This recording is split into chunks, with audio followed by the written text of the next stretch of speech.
trajetória deste economista soma mais de 30 anos no mercado financeiro. Ele começou como estagiário do Pactual, hoje o BTG, e trilhou uma carreira de liderança, até fundar seu próprio negócio em 2010. Eu converso agora com Rodolfo Richet, CEO do grupo Genial Investimentos. Bem-vindo, Rodolfo. Muito obrigado pelo convite, Sônia. É um prazer estar aqui com você. Rodolfo, vou começar com uma coisa para cima, né? Vocês estão entrando no setor de entretenimento? Bom, Sônia, essa é uma excelente pergunta. Na verdade, esse é um projeto que a gente já trabalha há uns 3 anos, tentando desembrulhar o complexo do Parque Olímpico. O Parque Olímpico foi um projeto que foi montado para ser, depois das Olimpíadas, um grande mar de prédios ali que seriam montados e, devido aos percalços do mercado e tudo, e problemas que tiveram com os controladores, acabou virando um grande terreno baldio hoje em dia, onde você tem ainda algumas arenas esportivas que são mal utilizadas e um terreno e prédios vazios. E a gente olha para aquilo ali no Rio, é quase um crime, né? A gente tem uma área nobre, né, situada na Barra da Tijuca, de frente para a Lagoa, com tanto espaço assim, murada ainda por cima, onde você consegue criar uma segurança para quem estivesse ali, e a gente não saber utilizar aquilo ali para criar algo novo para a cidade, algo novo até para o Brasil, assim, quando a gente estava olhando. E a gente se aproximou do grupo do Roberto Medina, e nas conversas eles já alugam lá aquele terreno para fazer o Rock in Rio, e aí nessas conversas a gente viu que existia uma oportunidade de criar um grande centro de entretenimento e lazer que seria transformacional, acho que, para a cidade do Rio de Janeiro. A gente precisa criar, o Rio de Janeiro tem essa vocação natural de ser uma cidade que atrai muito pessoas que vão lá para se divertir, e então a gente falou, pô, aqui tem realmente as condições para a gente criar algo dessa natureza, onde a gente vai aliar música, arte, entretenimento, tecnologia, inovação, dentro daquele grande complexo, e usar também as arenas esportivas para, de certa forma, integrar tudo isso daí e ter, vamos dizer assim, uma possibilidade da pessoa ir lá se divertir, passar o dia inteiro lá, conhecendo coisas novas, aprendendo coisas novas e se encantando, vamos dizer assim. Rodolfo, esse é um projeto seu do coração? Sônia, eu vou dizer que é um projeto do coração. Primeiro, eu sou carioca e eu acho que para a gente é sempre importante deixar algum legado para o lugar que você mora, para os seus amigos. Meus amigos estão ainda bastante no Rio de Janeiro. E o Rio de Janeiro realmente merece ter um negócio muito bacana, principalmente voltado para essa parte de entretenimento. Tem outras vocações no Rio, mas eu acho que essa é a principal. Então, já tem orçamento disso? Como é que vai ser? Só de investimentos do nosso grupo, junto com o Medina, vão ser 1,5 bilhão mais ou menos. E de quem vai, a gente vai ter parceiros, obviamente, ali, e esses parceiros a gente estima que vão investir pelo menos mais 1,5 bilhão. Então, quer dizer, são 3 bilhões de investimento que a gente vai ter só do grupo que vai estar administrando aquele grande espaço, fora toda a geração de riqueza que foi estimada pela Fundação Getúlio Vargas lá em 9 bilhões por ano. E uma geração de empregos de mais de 100 mil pessoas ali que vão... Vai desenvolver a área, né? Porque aquela área é um pouco mais longínqua. Ela é uma área longínqua, mas é que a gente se acostumou. Eu fui na Olimpíada e realmente tinha pouca coisa. E a Barra, ela cresce muito no Rio de Janeiro. Então, hoje em dia, você já tem mais volume de gente ali dentro, mais habitado. É uma área ainda que tem projetos para serem desenvolvidos ali em volta do terreno, e eu acho que ali vai ser uma grande âncora, na verdade. Vai ter um projeto de aeroporto ali perto? Tem o aeroporto de Jacarepaguá ali, que né? já tem tido alguns voos comerciais, assim, que vem do Rio de Janeiro, que vem de São Paulo, desculpa, para o Rio de Janeiro. Então, realmente, para quem for ao Parque Olímpico, for visitar esse projeto, é muito mais conveniente você parar em Jacarepaguá, mas talvez ainda não seja do tamanho suficiente para comportar aviões de maior carga. Rodolfo, eu conheço você já há algum tempo e o teu grupo chamava Plural. Por que virou Genial? Bom, a Plural nasceu para ser um banco de investimentos, muito voltado para o atacado, para servir as grandes empresas, os grandes investidores, sejam eles institucionais ou pessoas físicas, né? E quando a gente montou, essa que era a ideia, a gente veio egresso lá do Pactual, a gente passamos por todo o crescimento do Pactual desde lá de trás, quando ainda era muito pequeno, então a gente falou, olha, existe uma oportunidade para se criar um banco aqui que vá, de certa forma, participar do mercado, dando um serviço de alta qualidade, muito tailor-made para os clientes. O que aconteceu é que surgiu uma oportunidade da gente comprar uma empresa que tinha 60 mil clientes que investiam dentro de um fundo de ações que era mal gerido, inclusive. E a gente comprou essa empresa, foi a única empresa que, na verdade, a gente comprou. A gente fez tudo do zero nos nossos negócios. Mas a gente comprou essa empresa e a gente falou, pô, a gente tem 60 mil clientes. A gente sempre viu o mercado de varejo bancário sendo mal servido no Brasil, né? Um serviço relativamente ruim e caro. E a gente falou, tem uma oportunidade para a gente aqui, a gente já sai de uma base, a gente tem melhores produtos, então aquela talvez até uma falta de conhecimento do que é o varejo, né? A gente vai arrasar nesse negócio. E o que aconteceu foi que a gente comprou, o negócio era bacana, o preço era bom, só que você não monta uma operação de varejo assim, onde você trabalhava com grandes empresas, uma comunicação com grandes empresas, e daqui a pouco você está no varejo e acha que é a mesma coisa, né? Então, a gente foi aprendendo como é que lidava com o varejo e a gente percebeu, principalmente quando houve essa maior digitalização da economia como um todo, né? As pessoas usando mais os aplicativos para tudo e saindo muito do convencional, a gente percebeu que existia uma possibilidade de competir com os grandes bancos nessa parte do varejo, porque a gente teria melhores produtos e a gente não teria a necessidade de construir aquela rede de agências que os bancos têm ainda, e que realmente era uma vantagem competitiva e era uma barreira, inclusive, para qualquer novo entrante. Você vê que no Brasil os bancos são relativamente concentrados, é um grupo de bancos, são 5 os maiores bancos assim de varejo, e há muito tempo são esses mesmos 5, a gente nunca viu nenhum estrangeiro, com exceção do Santander, querendo entrar no varejo, não existia uma porta de entrada para ele, muito menos... Entrou lá atrás, né? Tentou. O Santander entrou, na verdade, quando comprou o Banespa, na privatização do Banespa. Pois ele comprou caro, não comprou caro. Todo mundo achou que ele comprou caro. Hoje em dia, ele é quase 30% ou 40% do resultado do Santander Global e vem aqui do Brasil, né? Então não é tão caro. Não foi tão caro, né? Mas na época parecia um preço muito fora do que as pessoas esperavam. Foi um susto, né? Ali, uma surpresa. Foi muito diferente do primeiro. Sim, com certeza. Colocado. As pessoas até viram, o que esses caras viram que a gente não estava vendo? E na época, todas as privatizações, na verdade, eram Bradesco, Itaú, eles que acabavam comprando, né? E foram ampliando, inclusive, suas redes comerciais e de agências. E quando o Santander fez esse movimento, a gente achava que outros bancos internacionais iam pelo mesmo caminho e, na época, alguns tentaram, mas acabou não indo. O HSBC chegou a comprar o Bamerindos, mas depois resolveu vender também, não conseguiu criar ou competir nessa rede de agências que era muito poderosa por parte dos bancos comerciais já existentes.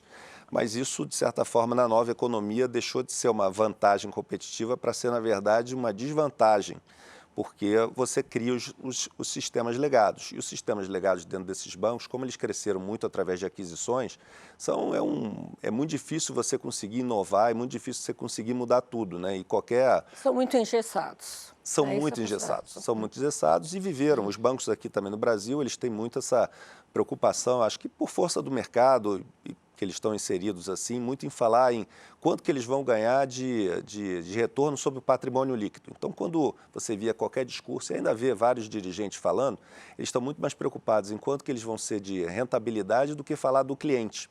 Então, esse negócio eu vi uma vez um dirigente de um grande banco desses, falando de uma aquisição que ele tinha feito e falando, não, agora a tarifa é baixa, mas é porque a gente é obrigado a ter baixo, daqui a pouco a gente pode aumentar, a gente vai aumentar a tarifa.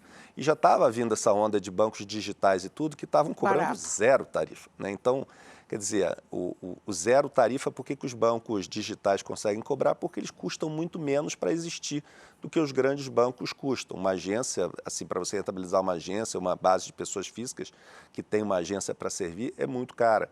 E nesses bancos digitais você consegue fazer isso daí numa escala muito grande e, consequentemente, você dilui muito o custo de tecnologia que você precisa ter. Rodolfo, nesse histórico de inflação que o Brasil teve, o Plano Real realmente foi uma surpresa, porque funcionou, né? Eu jamais imaginei que aquela 2.300, né, uma URV, as pessoas iam entender e ia funcionar. Então, tivemos muita experiência nesse sentido. Será que o Brasil hoje não pode olhar para os outros países que estão se degladiando com a inflação, que não tiveram a experiência que o Brasil teve? O próprio Estados Unidos, né? está brigando ali porque não sabe o que fazer, aí demora, vai para aqui, vai para lá, não vai. O FED ficou um pouco confuso. E o Banco Central brasileiro, talvez por toda essa experiência, foi muito certeiro, né? Será que isso não é um aprendizado? Eu acho que é um aprendizado, eu acho que, inclusive, a atuação do Banco Central, ela é percebida pelos outros bancos centrais do mundo como tendo sido bastante eficiente no que foi feito. E, de novo, mas cada banco central tem uma determinada política que ele tem que seguir, ou meta que ele tem que seguir. No caso do Banco Central americano, você tem a política de inflação, de meta de inflação, mais a política de empregos, né? De geração de empregos. É um dos dados mais importantes. Então, quer dizer, então isso daí eles sempre estão trabalhando nessas duas variáveis. Aqui não, aqui a gente tem a meta de inflação, que é 3%, e a gente tem que perseguir essa meta. Então, dentro dessa lógica, vamos dizer assim, o Banco Central, dentro dos instrumentos que ele tem, ele vai tentar perseguir, vamos dizer assim, essa meta de inflação de 3%. E agora a gente vai ter essa mudança, né? A gente vai ter um novo presidente lá do Banco Central e vão ter novos diretores também assumindo essa nova diretoria. Existe uma nova diretoria. São 3 novos diretores. Troca de 3 diretores. Pois é, e que vão ser, vamos dizer assim, apontados pela essa nova administração que tem sido, de certa forma, crítica à atuação do Banco Central. Mas o Banco Central, ele é independente. E o Banco Central independente é uma conquista, eu acho, da sociedade brasileira. E essa conquista, eu acho que tem que ser preservada por todos os diretores. A gente percebe que no setor público, por mais que exista apontamentos políticos e direcionamentos políticos, mas as pessoas se preocupam muito com a governança, né? A governança e a questão do próprio CPF e legado que a pessoa deixa. Mas então você está esperançoso que essa nova gestão continue nesse mesmo... Essa nova gestão eu tenho bastante certeza de que vai continuar no mesmo ritmo que foi feito dentro dessa gestão atual que a gente tem.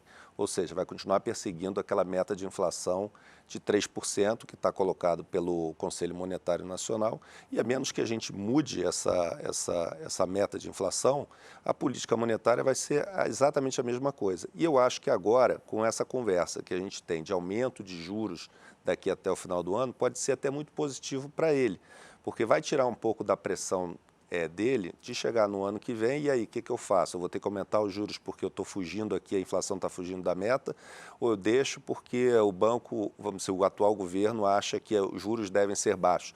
Todo mundo quer juro baixo, ninguém quer juro alto. Existe um falso assim, sentimento dentro da sociedade que, por exemplo, os bancos adoram juros altos. Não é verdade. Vocês têm um spread, a gente é um spread. O spread é igual, vamos dizer assim, no juro baixo e no juro alto. Exatamente. A gente capta naquele preço, passa naquele preço mais um spread. Então, a gente tem que trabalhar realmente para os juros serem baixos, para aumentar a produtividade aqui no Brasil, para aumentar a capacidade das empresas de contratarem, de serem mais eficientes, venderem mais produtos, aumentar o poder de compra de todo mundo. E quando o juro é alto, ele, na verdade, ele vai destruindo riqueza para todo mundo, exatamente. E é ruim também para o país, porque o país vai se endividando, já tem uma dívida alta o Brasil, e com juros altos, isso daí, na verdade, só vai gerando uma bola de neve que um dia pode gerar um sentimento negativo por parte da comunidade financeira. Agora, Rodolfo, desde que eu entrei nessa profissão, é que o país persegue um ajuste fiscal pleno, né? Uma coisa consistente. Nunca o Brasil conseguiu. Desde a redemocratização do país, os gastos fiscais, os gastos vêm crescendo, crescendo, crescendo, crescendo. Há alguma esperança? Eu acho, Sônia, se a gente for olhar, por exemplo, para o primeiro governo do atual presidente, ele foi um governo marcado até por uma austeridade fiscal. A gente teve superávites grandes. É que ele pegou uma caixa boa, né? Pegou. Não, tudo bem, pegou uma caixa boa, pegou, vamos dizer assim, um mercado favorável, mas de toda forma ele fez, né? Vamos dizer assim, aquele negócio. Então, é possível, com certeza é possível. O problema é que realmente existe uma desigualdade muito grande no Brasil, existe uma pobreza muito grande no Brasil, existem necessidades muito grandes no Brasil e existe, vamos dizer assim, algumas situações que nós mesmos criamos que enrijecem muito o orçamento. Então, a gente tem a questão da Previdência, que é um gasto relevante dentro do orçamento. Foi feita uma reforma da Previdência que está se mostrando quase que vai ter que fazer outra. A gente não fez nunca uma reforma administrativa, que eu acho que a sociedade toda clama por isso, a gente não conseguiu ainda fazer isso daí, que talvez desse alguma folga, mas o fato é que, dado o orçamento como ele é montado, os gastos discricionários do governo são sempre muito baixos. E dentro desses gastos discricionários você tem ali também algumas questões, por exemplo, investimentos. Eu não acredito no modelo do governo ser o indutor do crescimento de infraestrutura, de qualquer coisa aqui no Brasil, de consumo. Eu não acredito com os recursos que eles têm de investimento? Pois é, exatamente. Ele tem 0,5% para gastar num negócio que investimento hoje no Brasil é 17% do PIB, mais ou menos. Eles teriam 0,5% para fazer. Isso não vai fazer a menor diferença dentro da dinâmica do crescimento. Pelo contrário, você vai criar um ator que, por não ter a melhor alocação de capital, talvez até vá criar uma disfuncionalidade dentro do mercado. Então, seria melhor, vamos dizer assim, apontar para outras áreas, né, que a gente deveria estar olhando. A gente gasta bastante já em saúde e educação, só que a gente gasta mal. Né? Então, também ter um ganho de eficiência dentro dessas duas áreas seria bastante importante para a gente fazer. E deixar com que, assim, o emprego tá voltando, a gente está com uma taxa de desemprego bem baixa, a gente tem vamos dizer assim, o país crescendo até talvez mais. Eu acho que grande parte disso daí, obviamente, é fruto das reformas que foram feitas, do setor privado operando bem. E a gente tem hoje essa questão fiscal que, de certa forma, para mim, é o que está desequilibrando, vamos dizer assim, um potencial enorme que o Brasil poderia estar aproveitando. Acho que a questão fiscal ela é muito colocada como o contrapeso, quer dizer, a política monetária é o contrapeso dessa política fiscal. A gente tem uma política fiscal frouxa e uma política monetária apertada, ou seja, a gente está puxando a corda para os dois lados. É óbvio que essa corda, se continuar sendo puxada para os dois lados, ela vai estourar. E não vai ser bom para ninguém, vamos dizer assim, que essa corda estoure, né? A gente tem a projeção lá na Genial de chegar a 85% de dívida bruta em relação ao PIB em 2026. É muita dívida para um país emergente. A gente tem reservas boas e tudo, mas a dívida bruta é o que o pessoal acaba olhando e é muita dívida comparada a outros países semelhantes a gente. Isso é um problema e a gente paga muitos juros por causa disso também, porque a gente tem um endividamento alto. Então, eu não acho que o atual governo está traindo, vamos dizer assim, o que ele vendeu para ser eleito. Então, ele vendeu que ia ter uma política fiscal, né, onde mais expansionista, que ele ia, a gente coloca, né, ia colocar o pobre dentro do orçamento, colocou, de certa forma, existem vários novos programas que estão sendo criados e todos eles são legítimos, assim, quando a gente vai olhar, todos nós gostaríamos que esses programas existissem e muito maiores.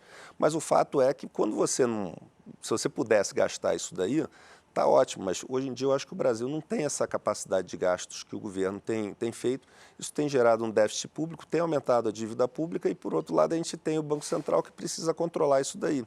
Todo esse crescimento ou essa indução ao crescimento que é feito pelo governo e tudo, gera um pouquinho de inflação, um pouco mais de crescimento, obviamente, mas isso faz, em contrapartida, vamos dizer, dentro de uma meta de inflação mais baixa, que o Banco Central tenha que atuar na outra ponta. Então, essa montagem do Banco Genial, você tem uma pessoa ali que entende muito desse tipo de assunto, mas as pesquisas que vocês fazem, a Quest, né? Indicam algum interesse seu realmente na área pública? No nosso caso, não. A gente participa muito do cenário, a gente é ativo em conversar com os políticos, conversar com então, com os nesse sentido. Mas muito mais para trazer, vamos dizer assim, que eles se aproximem do grupo de investidores, para que a gente ganhe, vamos dizer assim, conhecimento que eles têm, entenda qual é a direção que eles pretendem tomar e dar essa oportunidade para os investidores que são mais próximos a gente, que também tenham essa condição. Por que vocês entraram fazendo pesquisa política?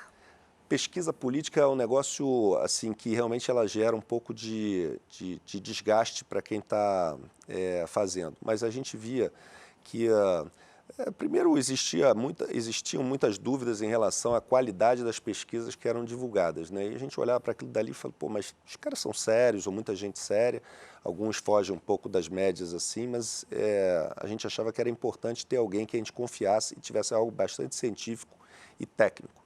E a gente conheceu o Felipe, né, lá da Quest, e a gente falou, pô, o cara realmente tem um aspecto diferenciado. Ele estava vindo, ele era professor da UCLA, tinha ficado lá fora, tinha um método todo dele de pesquisa, de estatística e tudo, que nos parecia bastante adequado. A gente falou, política no Brasil, ele vai ser sempre relevante dentro do contexto da economia e da possibilidade de investimentos.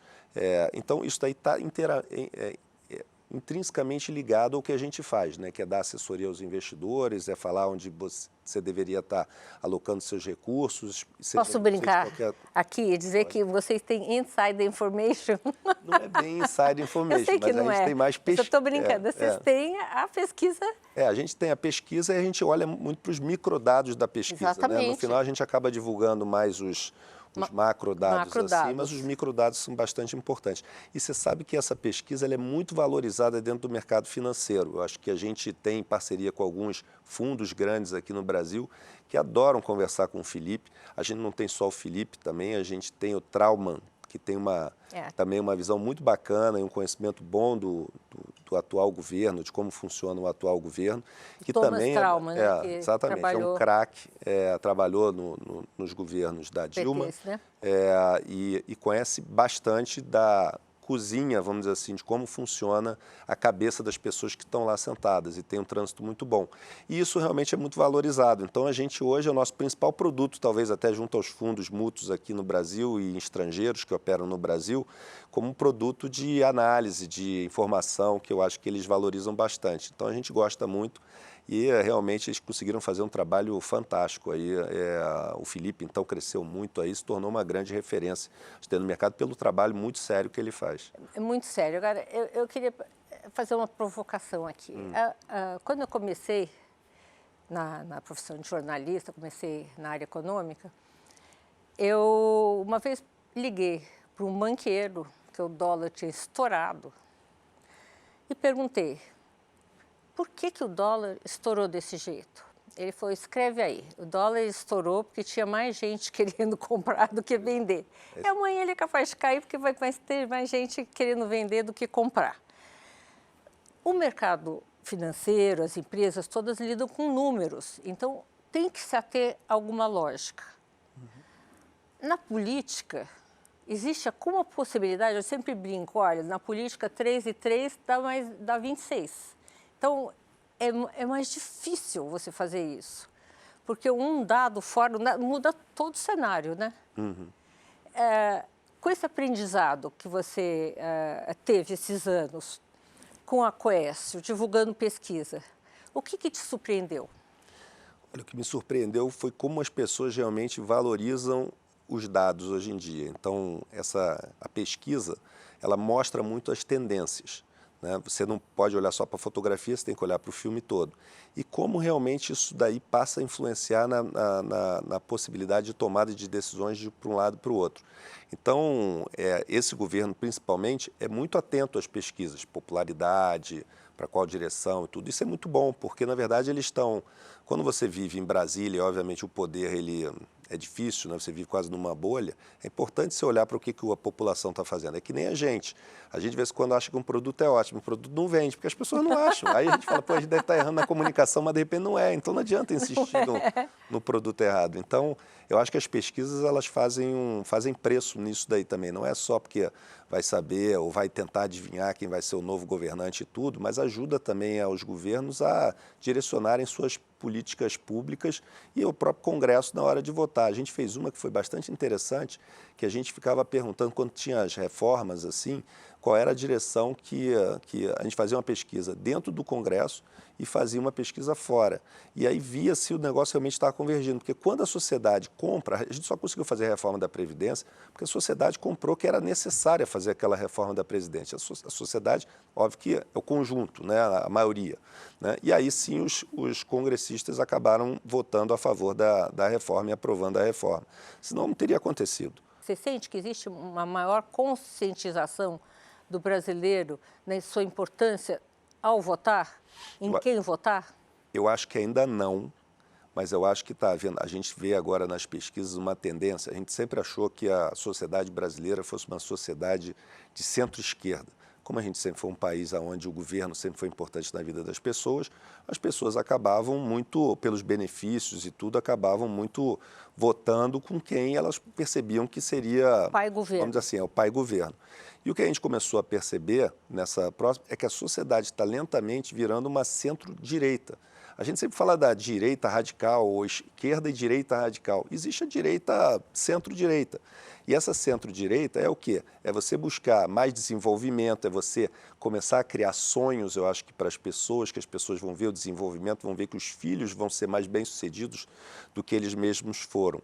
Então, eu acredito que essa mudança da percepção nas próximas eleições, nessas eleições agora já acho que já vão ser importantes nas municipais, apesar de ter menos impacto, né, porque é menos visto como pai-governo, né, o pai-prefeito, vamos dizer assim. Mas na próxima, esse debate do desenvolvimento, do crescimento e de políticas públicas acertadas, ela vai ser mais importante do que tinha sido lá atrás. Isso é interessante, eu não acho sabia? E foi uma mudança que está acontecendo e você percebe claramente. Assim, Que bom. Isso é uma coisa muito positiva, né? Isso nos deixa bastante animados. Assim. A gente acha que isso daí é uma mudança importante na sociedade. De novo, a gente precisa sempre de um equilíbrio, mas a gente tem que perceber também para onde que o rio está correndo, né, e ir com o rio, né, e não tentar remar contra a maré.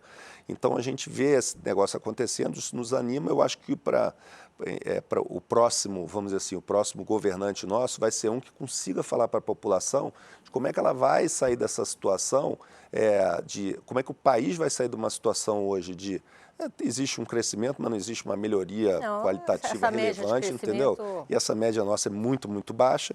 Como é que a gente faz para o Brasil realmente crescer 5%, 6% e não como é que a gente faz hoje para criar mais programas de assistencialismo que, de certa forma, vendeu bem e sempre vendeu bem lá atrás. A gente pode, é uma percepção que a gente tem, então vamos ver se realmente isso daí, na verdade, depois se comprova na prática, né? Amei a conversa, espero vê-lo outras vezes aqui com a gente. Muito obrigada. Sônia, obrigado você, parabéns pelo programa, muito bacana, e muito obrigado e aceito de bom grado sempre que você me chamar. Vou chamar. Tá bom. Bom, gente, o programa de hoje está terminando. Obrigada pela companhia e até semana que vem, aqui na Band News.